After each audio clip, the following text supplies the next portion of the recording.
मिटाने खबरों का गैप, रोज रात 8 बजे आएगा Lallan top show live on app. Download करें लल्लन टॉप ऐप। आपको पता है दुनिया का सबसे खुश देश कौन सा है? फिनलैंड। यहाँ की प्रधानमंत्री हैं सना मैरिन।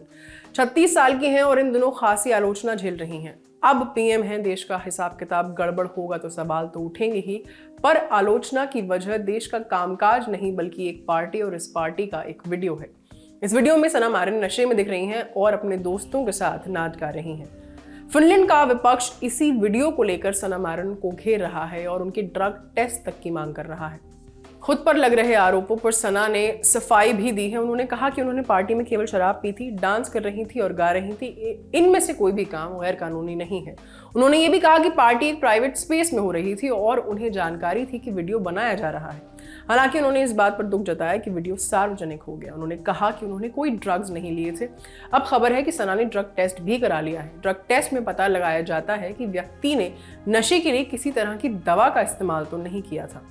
वीडियो सामने आने के बाद कई लोग सना मैरिन को घेर रहे हैं। कहा जा रहा है कि पार्टी और म्यूजिक फेस्टिवल में ध्यान लगाने के बजाय उन्हें देश चलाने पर ध्यान देना चाहिए। ये भी कहा जा रहा है कि एक प्रधानमंत्री को इस तरह शराब पीकर नाचना गाना शोभा नहीं देता। उन्हें पद के हिसाब से बर्ताव करना चाहिए।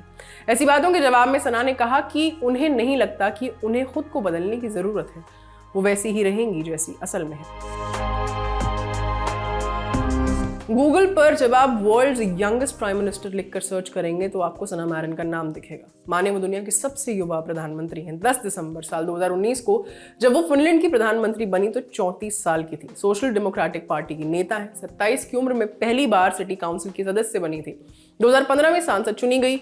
जून 2019 में उन्हें देश का परिवहन मंत्री बनाया गया था।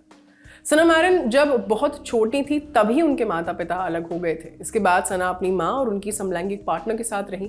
बड़े होते हुए सना ने कभी नेता या प्रधानमंत्री बनने के बारे में नहीं सोचा था। वो यूनिवर्सिटी की पढ़ाई करने वाली अपने परिवार की पहली सदस्य हैं और यूनिवर्सिटी में पढ़ाई के दौरान ही उनमें राजनीति की समझ पैदा हुई थी।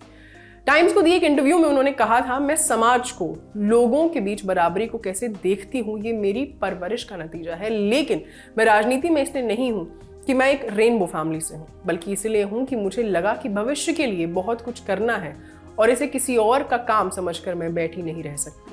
जब सना मैरिन प्रधानमंत्री बनी तो उनके साथ बनी उनकी कैबिनेट। इस कैबिनेट में थे 19 मंत्री, जिनमें से 12 महिलाएं थीं, करीब 73% महिलाएं। जनवरी 2020 में सना के प्रधानमंत्री बनने के बाद ठीक 1 महीने बाद पूरी दुनिया में खबर वायरल हुई थी। कहा गया था कि फिनलैंड में हफ्ते में 4 दिन और 6 घंटे काम का नियम आ गया है। हालांकि वो खबर फर्जी निकली थी। देश की परिवहन मंत्री रहते हुए सना मैरिन ने सोशल डेमोक्रेटिक पार्टी की बैठक में चर्चा के दौरान ये बात कही थी कि देश की प्रोडक्टिविटी बढ़ाने के लिए हफ्ते में 4 दिन काम या दिन में 6 घंटे काम का नियम लाया जा सकता है। हालांकि इस पर सरकार ने अभी तक कोई विचार नहीं किया है। अक्टूबर 2020 में सना मैरिन की एक फोटो पर विवाद हुआ था। ये फोटो उन्होंने ट्रेडी नाम के एक मैगजीन कवर के लिए खिंचवाई थी। इसमें उन्होंने बिना शर्ट के ब्लेजर पहना हुआ था। फोटो में दिख रही थी डीप नेकलाइन को और इसको लेकर उनको घेरा गया। किसी ने लिखा प्रधानमंत्री के तौर पर उनकी सारी क्रेडिबिलिटी खत्म हो गई, तो किसी ने लिखा इन्हें रोल मॉडल कैसे कहा जा सकता है जिनके दोनों ब्रेस्ट नजर आ रहे हैं। हालांकि तब कई महिलाएं सना के सपोर्ट में आई थी। महिलाओं ने उन्हीं की तरह ब्लेजर में फोटो खिंचाकर पोस्ट की थी। ट्रेंडी मैगजीन ने अपनी सोशल मीडिया हैंडल्स पर ऐसी महिलाओं को फीचर भी किया था। दिसंबर 2021 में सना मैरिन का नाम दोबारा विवादों में आया था। तब देश के विदेश मंत्री की कोविड रिपोर्ट पॉजिटिव आने के कुछ घंटे बाद ही सना एक क्लब में पार्टी करने चली गई थी। तब की गाइडलाइंस के मुताबिक कोरोना वायरस के दोनों डोज लग जाने के बाद कोविड पॉजिटिव व्यक्ति के संपर्क में आने पर भी आइसोलेट होने की जरूरत नहीं थी। पहले सना मैरिन ने इसी नियम का हवाला देते हुए सफाई दी थी कि उन्हें आइसोलेट होने की जरूरत नहीं थी। हालांकि बाद में उन्होंने पार्टी में जाने को लेकर माफी मांगी थी। सना मैरिन अक्सर म्यूजिकल फेस्टिवल्स में नजर आती हैं। जर्मनी के अखबार बिल्ड ने इस महीने की शुरुआत में सना मैरिन को कूलेस्ट प्राइम मिनिस्टर बताया था। ये सारी जानकारी एकत्रित कर लिखी थी आपके लिए हमारी साथी कुसुम ने। कैमरा के पीछे हैं विजय, मैं हूँ आस्था। अपना ख्याल रखिए और जुड़े रहिए ऑर्डिनरी के साथ। शुक्रिया।